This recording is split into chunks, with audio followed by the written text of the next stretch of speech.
Bonjour! Aujourd'hui, je suis en mode Noël. Et à Noël, c'est sûr qu'on a besoin des cartes, on a besoin de toutes sortes de belles choses, mais on a aussi besoin des boîtes. Alors aujourd'hui, mon projet que je vais vous montrer, c'est comment créer ces belles petites boîtes en forme d'hexagone. Alors, hexagone veut dire 6 côtés. Et j'ai deux modèles à vous montrer. J'ai un modèle, les deux se font de la même façon, avec une petite différence, c'est qu'un modèle comme celui-ci est avec un couvercle.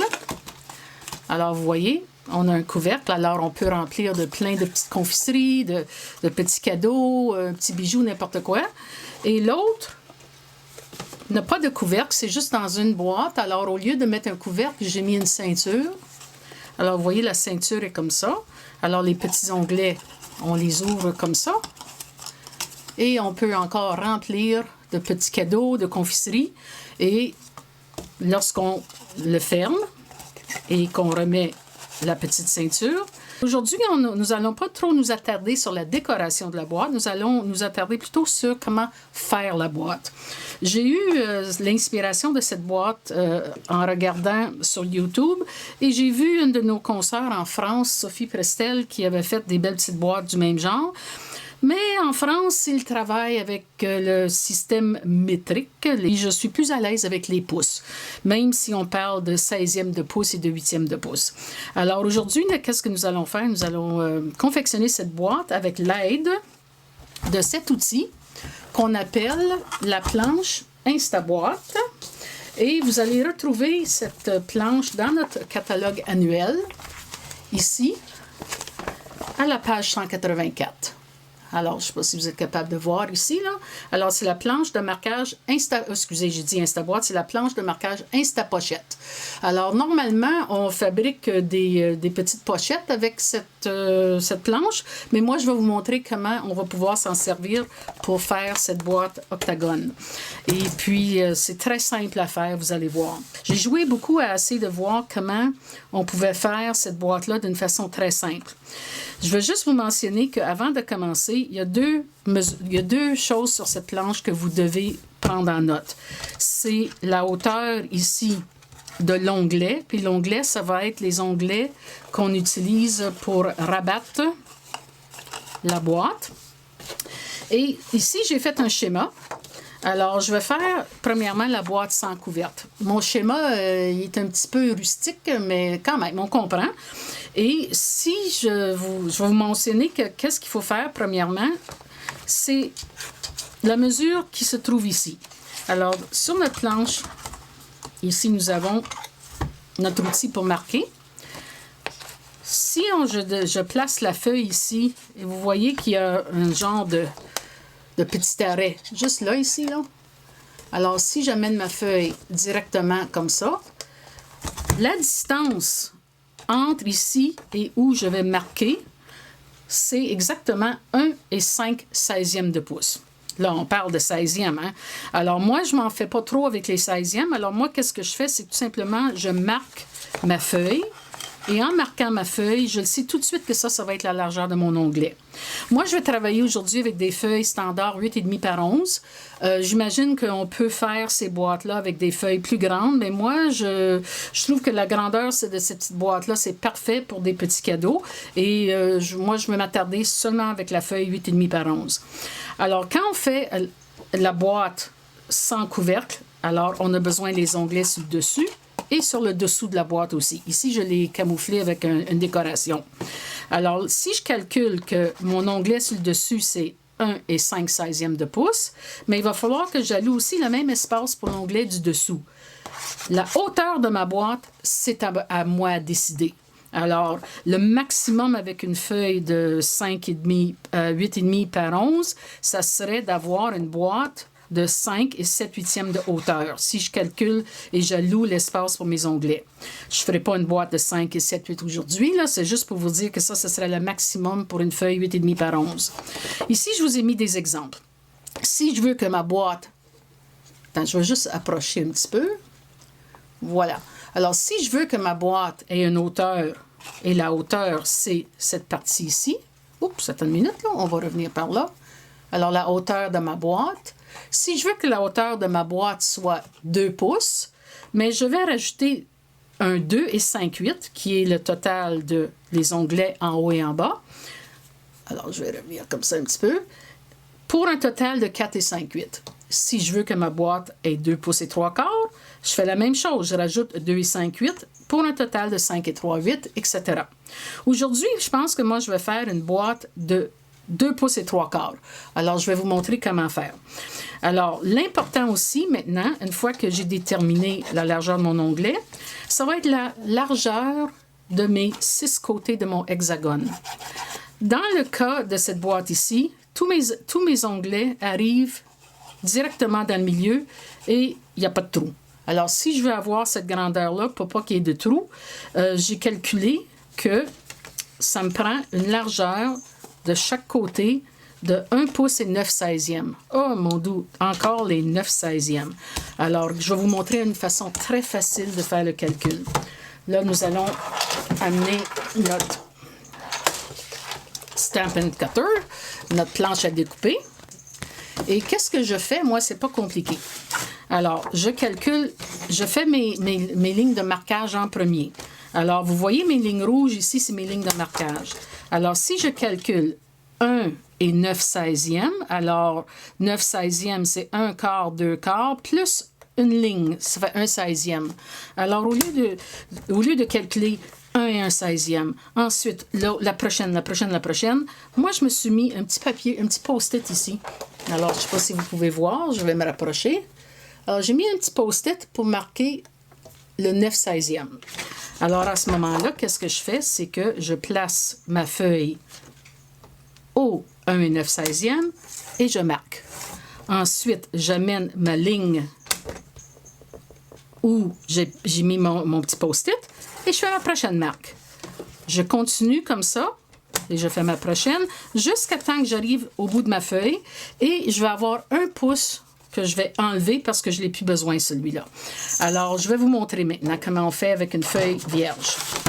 Alors, vous voici, j'ai pris une feuille de Brunzune et je vais faire la boîte sans couvercle. Alors, ma marque de 1 et 9/16e est ici. Je vais marquer ma feuille. Je ne m'inquiète pas de où est-ce que je m'en vais plus loin. Tout ce que je fais, c'est que je mets ma ligne de marquage au 1 et 9/16e. Je ne sais pas si vous êtes capable de bien voir. Je vais me rapprocher un petit peu. Et je marque ma deuxième ligne. Ensuite, je continue. 3, 4, 5 et ma 6e. Et je le sais que, enfin, j'avais déjà fait mon calcul que j'ai 1 pouce au bout que je n'ai pas besoin. Alors, tout simplement, je vais amener mon papier à ma ligne d'1 pouce ici et je vais enlever 1 pouce. En enlevant 1 pouce, ça me laisse un petit espace de à peu près 3/8 de pouce qui va être mon onglet pour ramener mes boîtes puis les coller ensemble. Alors ça, c'était pas trop compliqué. Alors là, maintenant, je vais amener ma planche. Et là, maintenant, qu'est-ce qui est important? C'est la première ligne qui est ici. Ça, c'est ma ligne, qu'est-ce qu'on regarde ici, là? Ça dit Start Line en anglais, la ligne de départ. C'est cette ligne-là qui est la ligne importante ici. Parce qu'on ne fait pas de pochette maintenant. On va faire tout simplement les onglets pour notre boîte hexagone. Alors, je vais marquer ici et je prends mon outil et il y a une ligne horizontale ici, je vais marquer. N'oubliez pas qu'il faut ramener la feuille un petit peu et je marque jusqu'au bout. Alors là, j'amène ma feuille à ma première ligne et je pèse. Ensuite, j'avance à ma première ligne de marquage et je fais la même chose. Oh, ça prend des muscles. Bon, voilà. Et je continue comme ça jusqu'à temps que j'arrive jusqu'au bout. Alors, je vais tourner ma feuille comme ça va peut-être aller mieux pour mieux voir. Il y a des ombrages, mais j'espère qu'on voit bien quand même. Ensuite, j'arrive à la prochaine ligne.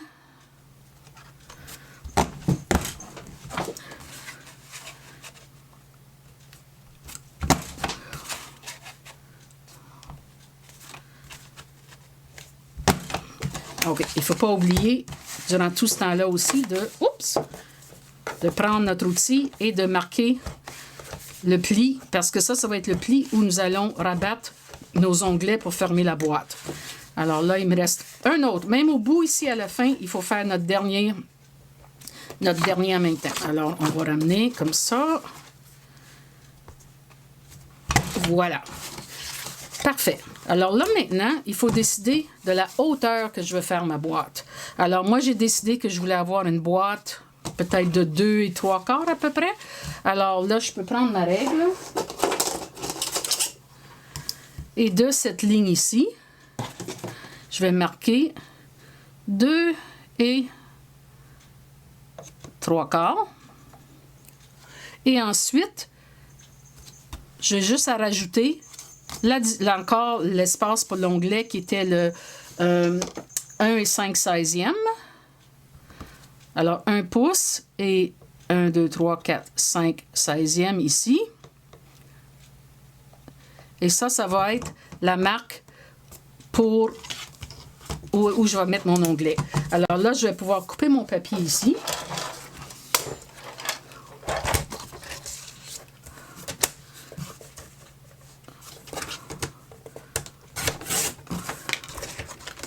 On n'a plus besoin de la planche.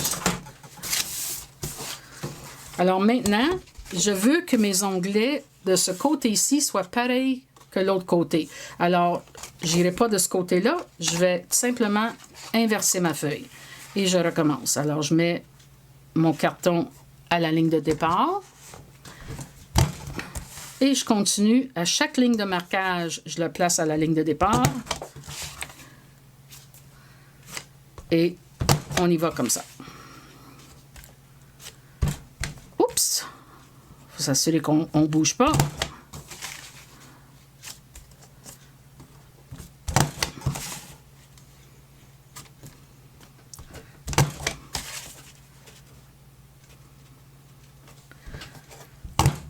Voilà.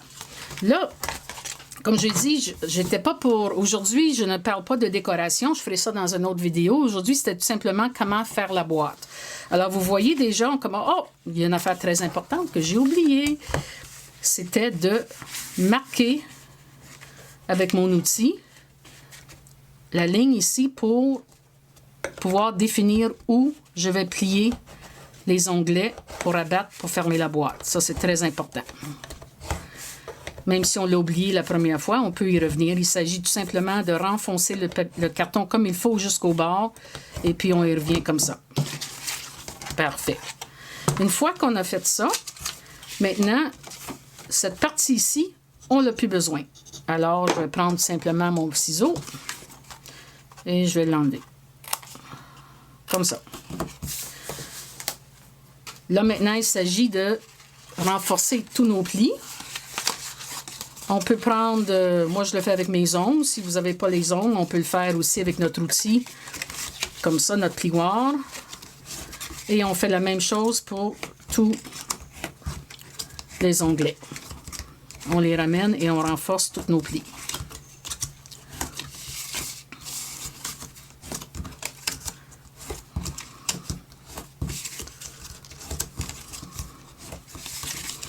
Et voilà. Maintenant, la seule chose que je ferais, par contre, avant de le coller, si on a de la décoration à faire, on va le faire la prochaine fois. Mais pour la décoration, si on veut, comme dans le cas de ma boîte ici, j'avais pris de l'encre pour donner plus de texture sur ma boîte. À ce moment-là, je le ferai tout de suite avant de le coller. C'est plus facile de faire l'ancrage avant de coller. Alors, tout simplement, je prends mon éponge. Ou on peut prendre un doigt éponge aussi. Je plie mes...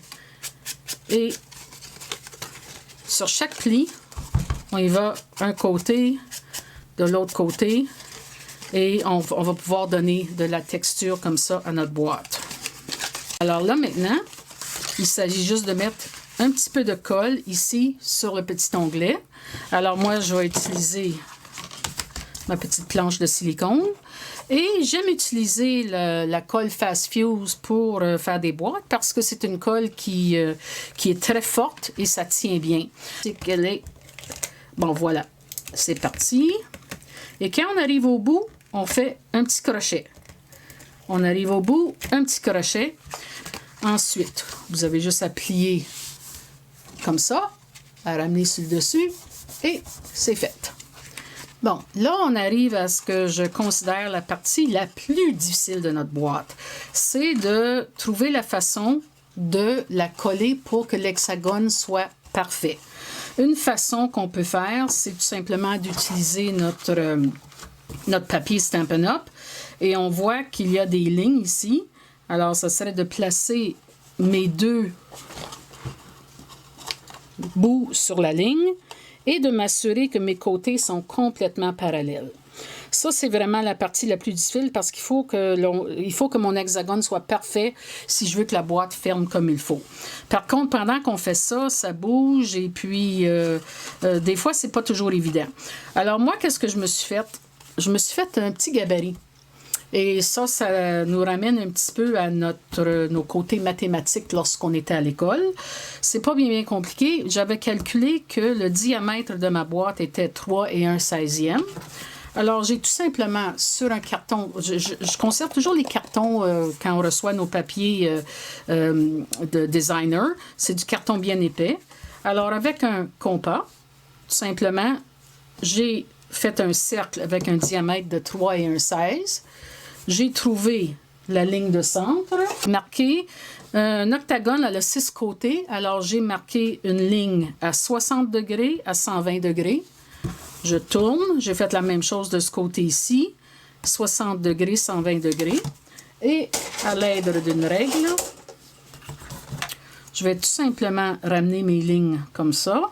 Puis ça, c'est juste un... Vous n'êtes pas obligé de faire ça, mais moi, je trouve que si j'ai l'intention de refaire ces boîtes-là, bien, à ce moment-là, j'ai mon gabarit et ça va faciliter le travail pour la prochaine fois.